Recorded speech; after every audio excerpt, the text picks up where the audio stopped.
Você e seu corpo. Oferecimento: Vivenda do Brasil, cosméticos inteligentes. Já estamos de volta aqui com o nosso programa Fisioforma. Que bom poder contar com a sua audiência.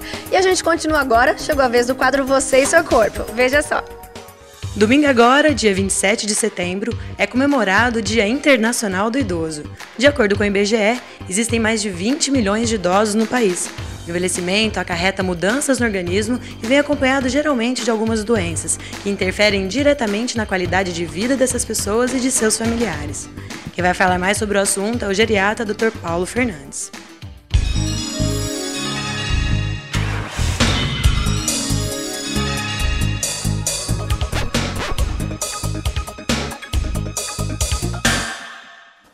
Doutor, como deve ser o tratamento para esse público? Bom, talvez a característica mais importante do envelhecimento, até por conta do passar da idade, seja a heterogeneidade. Quer dizer, cada indivíduo é diferente do outro. Isso não é um chavão, não é uma fase de moda, mas é o fato de que depois de 60, 70, 80 anos de vida, você acaba tendo características muito próprias.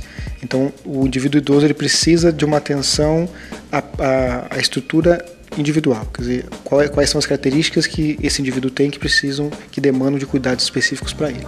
E quais são as doenças mais comuns nessa população? A doença, na verdade, mais prevalente acaba sendo a hipertensão, mas existem várias outras que são muito comuns e depende um pouco do estilo de vida. Talvez o desgaste articular, né, como as doenças como a osteoartrose sejam extremamente comuns. Com o passar da idade, dependendo do perfil da população, a osteoporose é uma doença muito comum, muito prevalente.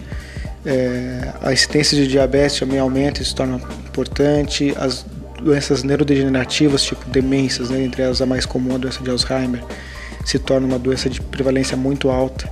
E junto com isso são uma série de pequenas, vamos dizer assim, de lesões que são menos valorizadas, doenças menos valorizadas, como os cânceres de pele, as lesões de pele, e as doenças que talvez tenham um impacto mais grave, mais importante, vamos dizer assim, em termos individuais, que são as neoplasias, os cânceres e as lesões cerebrovasculares, derrame ou então cardiovasculares. Doutor, e alguns transtornos mentais que são mais comuns em idosos, quais são eles e por que eles ocorrem? Nos indivíduos idosos, frequentemente existem sintomas depressivos, são sintomas frequentes em termos contextuais, né? Muitas vezes luto, perda de parentes ou perdas de posição, de papel social, a questão econômica.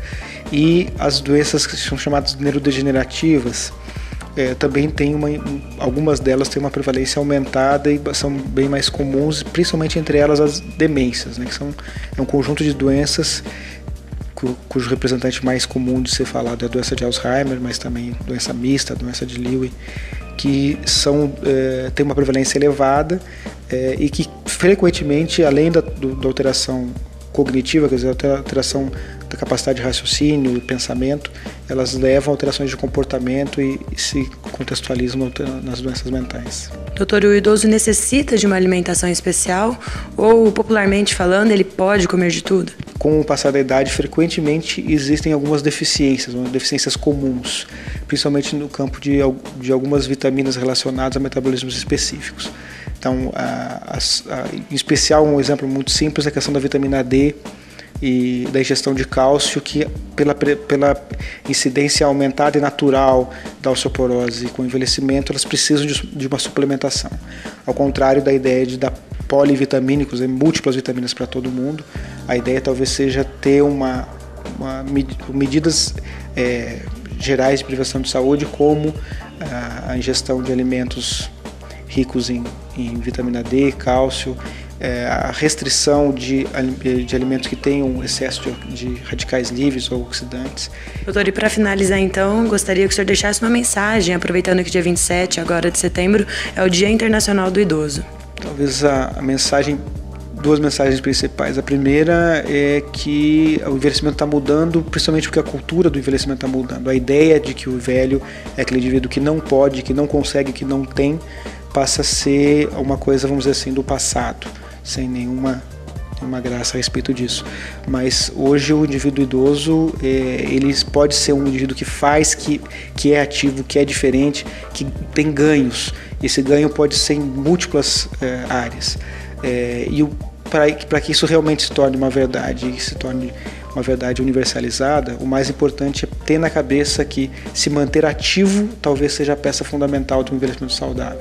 E ativo não significa simplesmente fazer atividade física, mas ser ativo socialmente, ser ativo dentro do contexto da família, ser ativo dentro de atividades intelectuais, ser ativo também, de maneira muito importante, na questão física, de atividades de lazer e atividades de caminhada, exercícios resistidos, exercícios com peso, exercícios que façam a manutenção da atividade corporal.